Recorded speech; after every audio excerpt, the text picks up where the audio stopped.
So there's actually quite a few parts to this step. So if I zoom out, those are all of the pieces that we're going to need for step 15. So we're going to use a Futaba S3004 servo for this. You can see there's a number of the different pieces and brackets and whatnot that are going to be needed. And then these are your screws and washers, etc. Now, one of the things to note is this screw right here, if you actually put it on, it looks too long. Let me just say that that's a misstep, because if you actually measure it against a ruler, it's exactly the 10 millimeters that we want. So it is the correct screw when you're searching for it. Another thing to take note of is this one has a rubber boot, obviously to keep the elements out, but I've not seen that on any other build so far. The other thing to note is you'll see here it says receiver switch. I wondered about this because, yes, if we were using the old system of building these cars, that probably would be the old switch. But if we flip over, you know, it's saying, oh, well, if you're using a CPR unit, that's step 16, and that's showing you how to install it. Or if you're using an electronic speed controller, this is how you would do it, and that's how you would install it. Well, all the new kits come with the electronic speed controllers. So I'm going to get this one out, and the one that this is coming with is actually a TBLE04S speed controller, which is here, which means that that switch right here is actually coming off of the speed controller. So I will set this camera up and we will work on the servo one first, but just note that in order to do this, we will be using the electronic speed controller at this point as well. Okay, so let's first attach this bracket to the servo, and it's going to go just like that. And we're going to attach the flanged tapping screw to this side of the servo.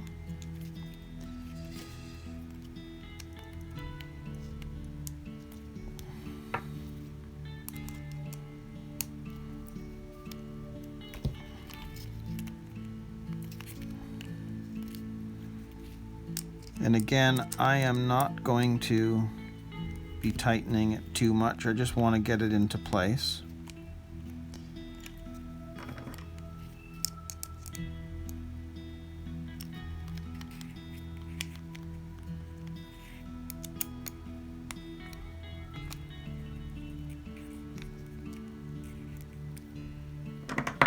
So I was trying to screw it in this way, and of course obviously this is all, it ends up spinning and I don't have a way of getting real leverage on it. But if you hold the servo like this with your finger, almost like a trigger finger on this, and then screw it in at the same time, you have leverage, and you can actually do this quite well, because basically that's on there and your other finger is holding the back side of that plastic, so you can get it in nice and tight. So there we go, it's in, and so we'll attach the other part at the back side of it now, which will be this part here, which looks like it's going to attach like that. So I'll put the other screw in. So you can see similar sort of idea. That's going to go in like that. That screw is going to go in, or I should say it's going to go in like that, and then fit into the second hole, which is that one there, and you're going to need to screw that in that way so that the whole thing looks like that. I am going to do that one off camera because it's a bit finicky and it's kind of hard to do it with the camera in the way. So I'll just screw that in and we'll move on to the next part. Okay, so that is in, and I haven't completely tightened these down because until we actually get this into the chassis, we're not going to know whether we need to make any final adjustments to this. So I haven't gone and completely tightened it. So we'll kind of move on to the next little bit here. You can see that we're going to need to attach the speed controller to this. So again, we're going to need to take off the plate that's on here. So I'll unscrew this. Now before I go all the way, you'll notice that this side is off, that side is on. This side is off, that side is on. So same idea, that's going to go in there that way. So we'll just finish unscrewing this. And now, and you can see that in actual fact it still has the on underneath that switch plate, so it wouldn't have mattered too much. But now we're going to put this onto here. We're going to put the rubber boot onto there so that it's inside the cover. As you can see, it's going to kind of just fit right in there. Grab that back into there, grab one of those washers, grab one of the little screws,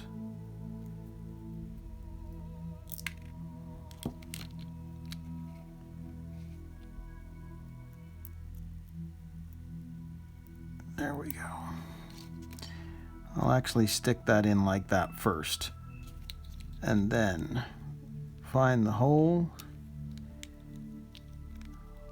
Hole found.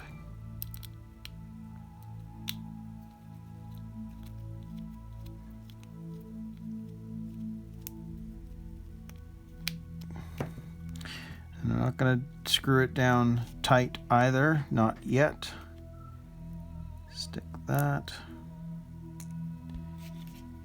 And stick that in the hole. Find the other hole. And there you have it. So this cover obviously is to keep sand and dirt and grit out of it. So I can still move it forward and back, but it's now nicely covered up. So that part of the step is done. So now let's attach this to here. So it's this one along with this one, and you can see note placement. It's showing that the angle is facing up from that direction. So when it fits in that little hole, you can see it should look, whoop.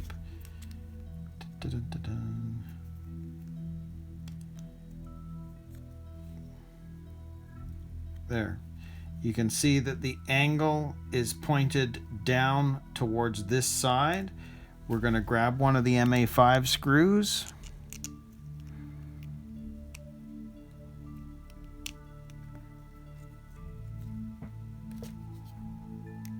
And screw that in.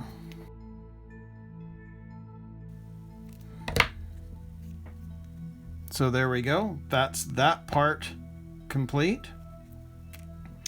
So we've done that one, we've done that one. Now what we need to do is actually install the whole thing onto the chassis. So you can see this is going to fit on the backside, and there's two spots where this goes, and you can see the backside is recessed in terms of the holes. So you know that when this fits on top of this, it's in.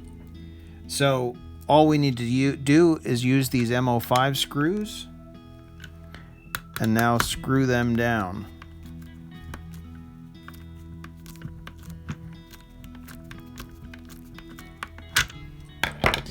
And I'll just put the other one in just so that we know that we're in the right spot.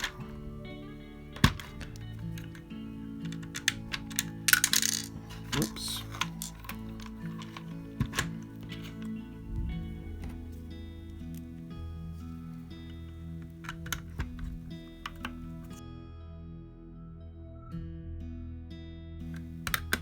There we go. So you can see how that fits, and it's interesting. This is obviously going to be for the aerial, but it's very close to the shocks. But they're out of the way. It doesn't bind, so it's fine. So that is done. So now we'll move on to the bigger plate. And then actually we'll move on to this, because you can see that that's going to attach to that plate as well. So this is actually fitting on top of that other plate that we just made. So we'll put in the servo first, and then we'll put on this. So in order to install this, the cable is going to come out at this side. But what I'm noticing is you're going to want to bend it back, which I've done here, but keep it going, because in here, in fact, I'm going to put that onto the other side. This plate and these wires need to go under because they're going to go on the other side of this. So when you put that down, the two cables should be coming out of that side, and you can see that when this is down, it's coming out of here, and that way they're free, because otherwise the other thing, you know, if you don't do that and you kind of leave them open, they're underneath, but they're now on the wrong side. So you've got the cables here because you're going to want to attach the speed controller over here. So make sure that those cables are completely out of the way and that they're coming through between that off switch and the servo, and just keep them out of the way like that. So we can now screw this down, and there's only the one screw on this side, which is a perfect fit to the hole, and then this side has a flange screw, which actually gives it ability to have a little bit of play. But anyways, we'll screw those in, and I think I'll do that off camera because it'll be a bit easier, more leverage, and then we can move on to installing the other plate. Okay, so this is all screwed down, it's nice and tight, and as I just said, we would then move on to attaching this plate so that, and it fits right there, and then we've got to install the receiver and the speed controller. But full stop right here, full stop. You need to move ahead in the instruction manual, because you can see here they're saying install it.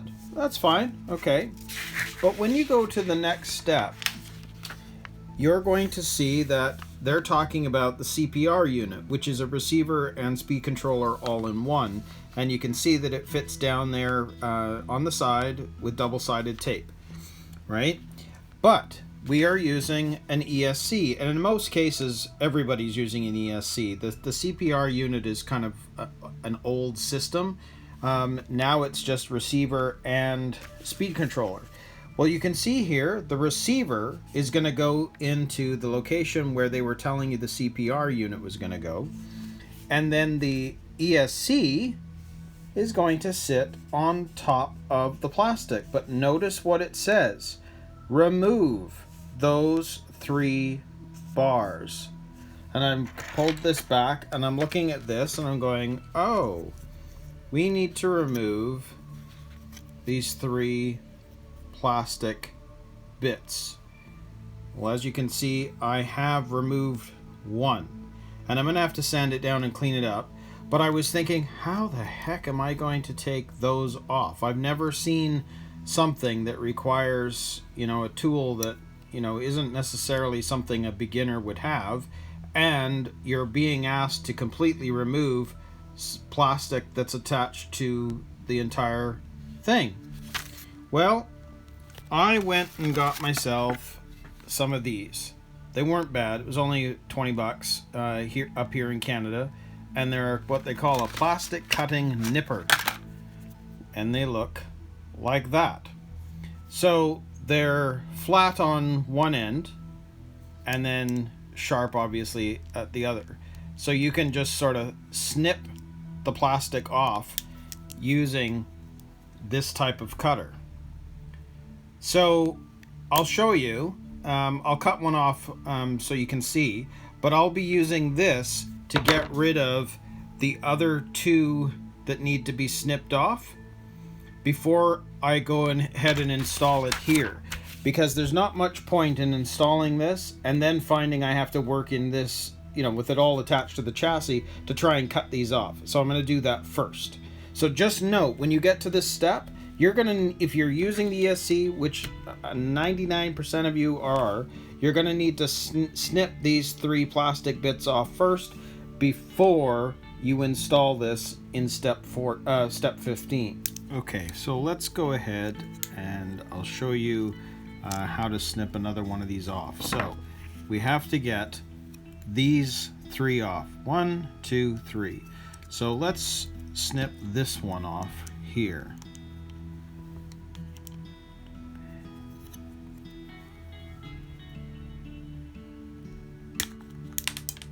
And it goes flying.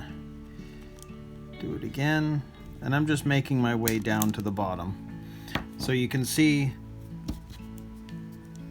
it's there, and I'll snip a little bit more. Snip a bit more.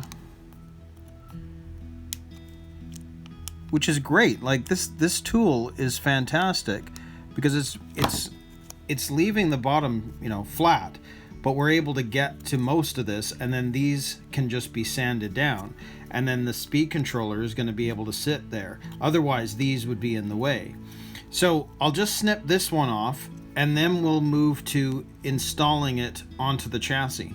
Okay, so there we go. It is flat. So we are all set to attach this to the chassis. So you can see we have these MA5 screws. One there, which is going to go into that one right here, which we already installed that with the servo. And then there are 2 other screws that go into that as well. So now it's just going to be a matter of, again, I'm just going to pull the wires out of the way for now. And then this is now going to sit there. 1 screw goes there. 1 screw goes there, 1 screw goes there. So I will now get these screws started just to make sure that they're actually sitting okay.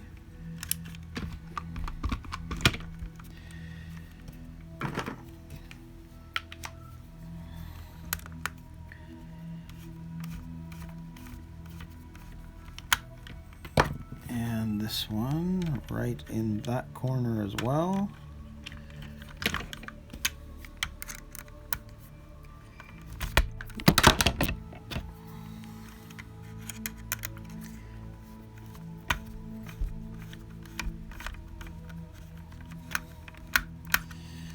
Okay, so I'm just gonna tighten these down off camera, but you can see 1, 2, and 3.